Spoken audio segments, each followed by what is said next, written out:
નમસ્કાર દર્શક મિત્રો, ઇન્ડિયા 24 ન્યૂઝમાં આપ સર્વનું હાર્દિક સ્વાગત છે। આપ જોઈ રહ્યા છો ગુજરાતના અને દેશભરના સમાચાર।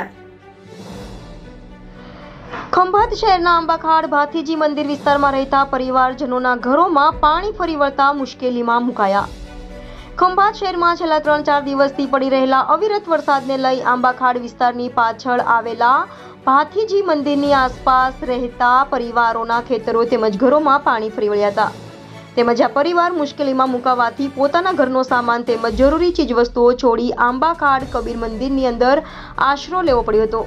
આ વિસ્તારની અંદર ભરેલા વરસાદી પાણીનો કોઈ નિકાલ ન થવાથી વારંવાર આ સમસ્યાઓ સર્જાઈ રહી છે, ત્યારે તંત્ર દ્વારા કોઈ પણ જાતના પગલાં લેવામાં આવતા નથી। આશરે 15 થી 20 જેટલા પરિવારો પોતાના ઘર તેમજ ખેતરો મૂકીને મંદિરમાં આશરો લઈ રહ્યા છે। તો શું આવનારા સમયની અંદર તંત્ર દ્વારા આ સમસ્યાનો હલ કરવામાં આવશે કે નહીં, તે તો હવે જોવાનું જ રહ્યું। Reporter Ashwin Khatri, India 24 news, Khambhat.